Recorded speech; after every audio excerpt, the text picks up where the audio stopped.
Assalamualaikum warahmatullahi wabarakatuh. Waalaikumsalam warahmatullahi wabarakatuh. Kembali lagi kita di podcast Susno 2D Channel. Pak, terkait pemberitaan tentang Komisi Percepatan Reformasi Polri yang dilantik oleh Pak Presiden Prabowo pada tanggal 7 November 2025 dengan 10 anggota, diketuai oleh Profesor Dr. Jimli Asadiki, yaitu mantan Ketua Mahkamah Konstitusi ya Pak. Sejak dilantiknya sudah 20 hari ini ya Pak, apakah langkah-langkah yang diambil sudah sesuai dengan harapan masyarakat? Apakah Komisi Reformasi ini akan menghasilkan perubahan di lembaga Polri atau akan menghasilkan naskah akademis berupa kertas? Bagaimana pendapat Bapak? Harapannya seluruh rakyat Indonesia 280 juta ini bahwa reformasi Polri ini berhasil ya. Berhasil sehingga kita bisa mempunyai lembaga Polri yang humanis, yang melayani, mengayomi, melindungi masyarakat, menjaga keamanan dan ketertiban masyarakat, menegakkan hukum yang adil dan benar. Itu harapan. Nah, bagaimana harapan itu bisa diwujudkan apa tidak? Kita berdoa mudah-mudahan terwujud. Nah, kemudian timbul pertanyaan, mengapa sampai Polri ini direformasi dari luar? Sejak Polri ini pisah dari TNI, keluar dari ABRI menjadi Polri dan TNI, itulah reformasi pertama gitu kan. Dan harapan masyarakat besar sekali tertuang dalam Undang-Undang tentang Polri, Undang-Undang Nomor 2 Tahun 2002.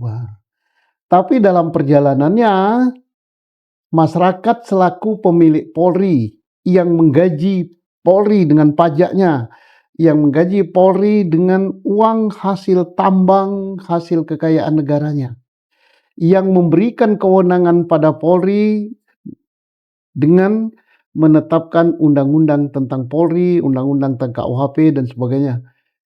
Ini pertanda bahwa Polri itu milik rakyat. Jadi rakyatlah yang berhak mendesain Polrinya.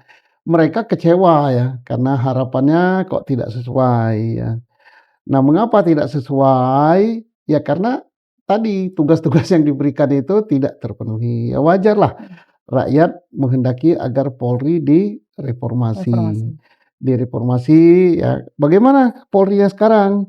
Yang bisa merasakan itu rakyat. Saya ini sudah jadi rakyat, sudah jadi petani ya.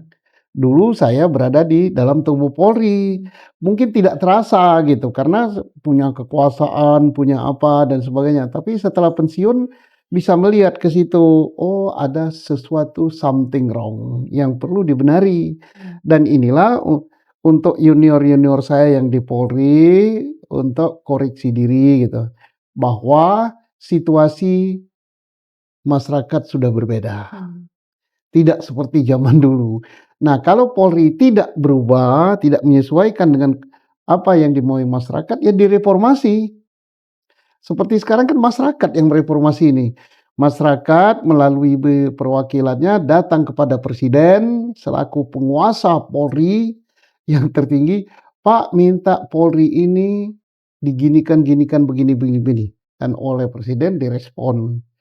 Dibentuklah tim reformasi, tujuannya agar Polri itu menjadi Polri yang humanis, Polri yang mengayomi, melindungi dan melayani masyarakat, Polri yang menjaga keamanan dan ketertiban masyarakat, Polri yang menegakkan hukum, berkeadilan dan kebenaran. Nah begitu. Baik Pak. Dari susunan anggota Komisi Percepatan Reformasi Polri ini yang terdiri dari 10 orang gabungan dari personil sipil dan juga Polri plus pensiunan, apakah akan menghasilkan perubahan di lembaga Polri sesuai dengan harapan masyarakat? Kita berdoa mudah-mudahan ya. Kalau melihat figurnya kan ada Pak Jimli Asadiki, Iya, tidak betul. diragukan lagi. Beliau ini guru besar, beliau pernah jadi Ketua Mahkamah Konstitusi, beliau juga selaku cendekiawan dan pernah jadi anggota DPD gitu kan. Iya, kita figur ini tidak diragukan. Kemudian ada figur Pak Mahfud MD. MD. Dia adalah guru besar, beliau adalah pakar hukum, beliau pernah jadi anggota DPR, pernah jadi menteri, pertahanan, pernah jadi menteri kehakiman ya istilah dulu atau menteri hukum, pernah juga menjadi jaksa agung, pernah juga menjadi ketua Mahkamah Konstitusi, pernah juga menjadi Menko Polkam. Ya, siapa yang meragukan Pak Mahfud ya? Kemudian demikian juga dengan Pak Yusril, sekarang Menko ya. Iya, menteri. Kemudian pernah juga beliau jadi Menteri Kumham, pernah juga menjadi anggota DPR dan dia adalah guru besar juga. Terus Oto Hasibuan, pengacara terkenal, profesor juga. Kemudian Menteri Hukum sekarang siapa? Suparman. Ada di situ Kapolri sekarang, ya, ada mantan-mantan Kapolri di situ. Kalau melihat figurnya, bagi saya ya, itu bagus sekali. Tetapi karena saya udah jadi rakyat dan petani tinggal di dusun ya, ini saya sampaikan, mungkin yang lain nggak berani nyampaikan ya, bahwa ada sebagian yang meragukan, kenapa kok ada Polri di situ? Bukankah yang direformasi ini Polri, tapi kok di dalam itu ada Polri? Dan lebih lagi pendapat-pendapat mereka ini, toh mereka yang masuk di anggota Polri yang masuk di dalam tim reformasi, mereka yang sudah mencoba mereformasi Polri tapi gagal. Nah, kenapa begitu? Ini pendapat masyarakat ya. Oh, iya. Pak Listio Sigit kan sudah 5 tahun memimpin Polri. Tentunya beliau sangat ingin merubah Polri ini menjadi Polri yang bagus, tapi gagal. Buktinya saja timbul desakan untuk mereformasi, berarti beliau gagal. Sebelum Pak Listio Sigit siapa itu? Pak Ilham ya atau Pak siapa? Semua Kapolri. Kapolri-Kapolri itu adalah figur-figur yang gagal mereformasi Polri. Kok beliau dimasukin lagi gitu? Nah, tapi mungkin pertimbangan presiden lain agar beliau-beliau ini mengevaluasi kegagalannya untuk ke depan setelah duduk di sini tidak gagal ya. Kita harapkan begitu. Kalau saya berpositif thinking. Jadi ini yang saya sampaikan ini mungkin didengar oleh tim reformasi dan didengar oleh bapak-bapak yang menjadi anggota itu. Itulah keluhan masyarakat. Jadi saya ini hanya nyambung aja, bukan saya ngarang-ngarang.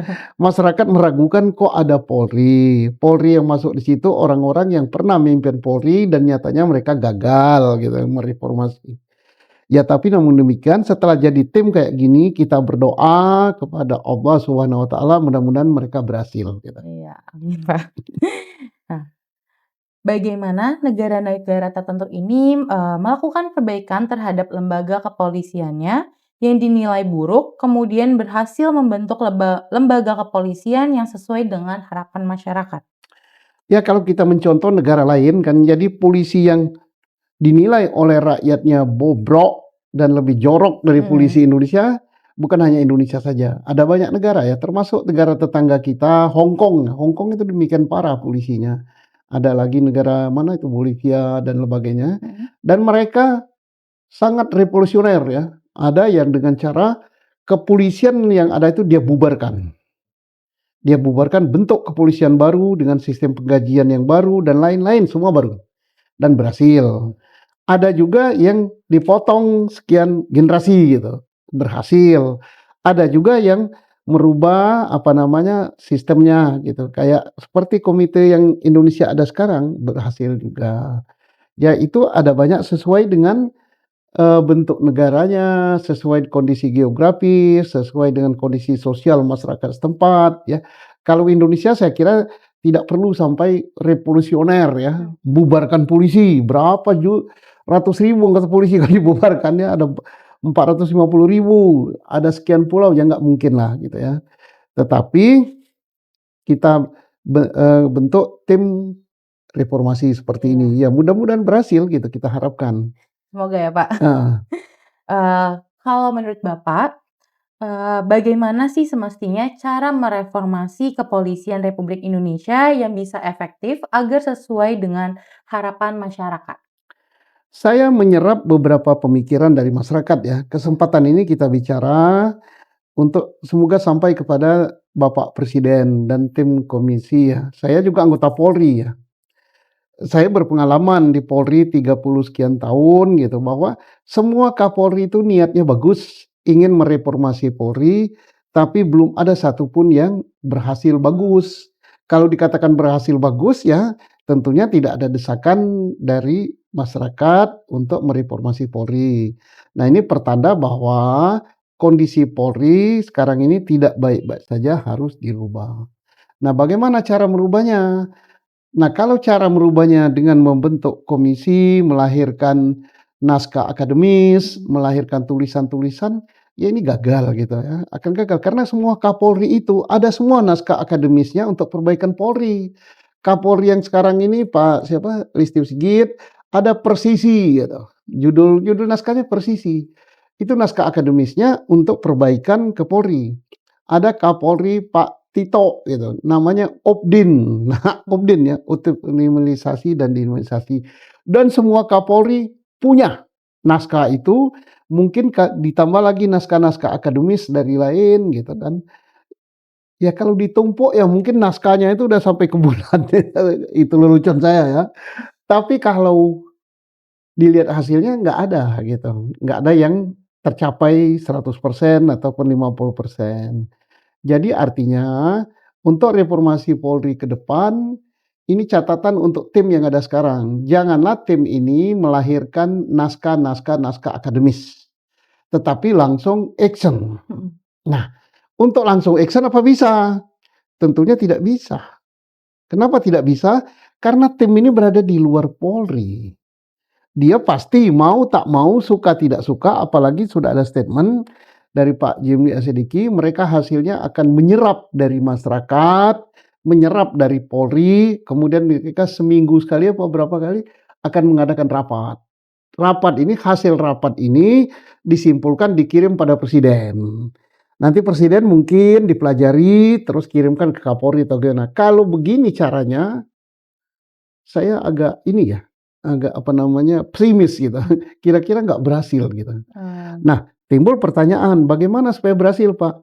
Ya kenapa nggak langsung action saja? Karena apa? Reformasi itu harus dari dalam, harus dari pimpinan. mhm, Kita lihat, PT KAI berhasil mereformasi dirinya dari kereta yang jorok, penuh copet, dan sebagainya kan, iya, direformasi oleh pimpinannya, siapa? Dirutnya. Pak siapa, Junan ya? iya, Pak Junan. Kemudian Garuda pernah mereformasi juga, tapi saya nggak berlanjut, itu Pak Roby Johan gitu. Dia sendiri yang mereformasinya. Telkom, Pak Cacuk Sugiarto, dia yang mereformasinya, nggak pakai tim-timan. Nah, imigrasi sekarang bagus gitu, ya. Jadi gimana Polri? Ya Polri mestinya kalau mau dibentuk tim, ini pemikiran orang bodoh ya, karena saya ini petani yang di dusun gitu. Hanya berdasarkan pantauan-pantauan dan dialog dengan pohon-pohon yang rindang gitu kan. Sebaiknya mungkin ya, tim inilah yang langsung action gitu kan. Tapi jangan 10, mungkin timnya hanya 3 orang gitu. 3 orang seperti KPK, kolektif, kolegial, pimpinan Polri itu dipegang oleh 3 orang ini. Sehingga mhm, mereka tidak hanya merumuskan tapi action. Oh yang kurang baik ini sistem pendidikannya, langsung dirubah, langsung diterapkan. Oh yang kurang baik sistem, apa namanya, yang ada di reserse, mhm, sehingga banyak di situ misalnya perkara-perkara hilang gitu kan. Nah langsung dia action, dia rubah. Kemudian, oh di lalu lintas yang nggak beres, oh di pendidikan yang nggak beres. Jadi gimana ya, 3 orang atau 5 orang ini bertindak selaku Kapolri, kolektif dan kolegial, mhm. memimpin Polri. Setelah diberi waktu 1 tahun atau 1,5 tahun atau 2 tahun, Polri baik diserahkan lagi kepada presiden atau presiden ambil alih lagi, langsung tunjuk Kapolri, jalan. Tapi ini pemikiran yang gila ya. Kenapa gila? Karena ini bersifat extraordinary. Extraordinary ya caranya harus extraordinary. Timbul pertanyaan, Pak itu melanggar hukum. Karena undang-undang Polri tidak begitu, ya dirubah. Cara merubahnya apa? Kalau mau cepat pakai Perpu. Boleh pakai Perpu? Ya boleh. Presiden di Indonesia itu sangat kuat kedudukannya. Dia bisa membuat undang-undang dengan Perpu. Perpu disetujui DPR menjadi undang-undang. Apalagi DPR itu secara politis Presiden Republik Indonesia Pak Prabowo ini sangat kuat. Karena koalisi dia 75% lebih ya kalau nggak salah di DPR. Maaf ini perhitungan petani jagung dan petani pepaya ya. Saya nggak begitu paham itu, tapi kalau saya lihat ya harus begitu. Kalau mau talk chair. Ya tapi kalau mau resep tradisional kayak obat-obatan jamu ya seperti sekarang. Timnya bekerja, nanti rapat, diskusi, setelah itu lahirlah rumusan-rumusan. Nah, tim yang dibentuk oleh Kapolri, yang internal Polri kan hasilnya kan rumusan-rumusan juga kan, kertas kayak gini disusun, tapi apakah jalan apa tidak saya nggak tahu. Iya. Ya silakan masyarakat rasakan. Jadi kalau mau secara extraordinary, ya harus sifatnya extraordinary juga, terobosan. Tapi maaf ya, itu pola pikir saya, petani, dan beberapa teman-teman purnawirawan yang suka diskusi ya. Apakah itu bagus apa tidak? I don't know. Yang namanya pendapat bebas. Tapi pendapat ini pasti dicela ya. Lihat aja nanti komentarnya di TikTok atau komentarnya di apa namanya? Facebook dan lain-lain. Facebook atau komentarnya di YouTube. YouTube pasti dia menghujat. Wah, apa bisanya Susno petani, apalagi zaman Bapak dinas apa yang Bapak lakukan? Ya itulah. Kalau dinas yang bisa mereformasi Polri itu kalau selama dinas secara rutin adalah pimpinan Polri, pimpinan tertingginya. Saya apalah, saya bukan tertinggi waktu dinas ya. Iya. Saya juga bawahan gitu kan. Dan bawahan karena saya ingin berbuat lain gitu, ya hasilnya saya ditangkap. Jadi tidak mungkin lah gitu ya. Tetapi yang penting sudah niat. Oke. Nah, penting niatnya aja ya, Pak. Oke, seandainya ya, Pak, seandainya reformasi yang dilakukan oleh tim reformasi Polri ini gagal, apa dampak bagi politisinya ini, Pak? Nah itu yang saya khawatirkan ya. Karena yang sudah turun dalam reformasi Polri ini bukan Kapolri, bukan tim, tapi presiden membentuk tim. Kalau tim ini gagal, maka ini akibat konstitusinya luar biasa. Bahwa kegagalan ini adalah kegagalan presiden.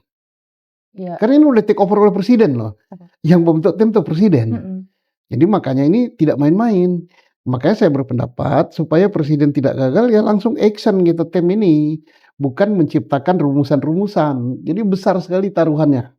Karena reformasi saat ini itu di take over oleh presiden. Gagal tim reformasi ini berarti presidennya gagal.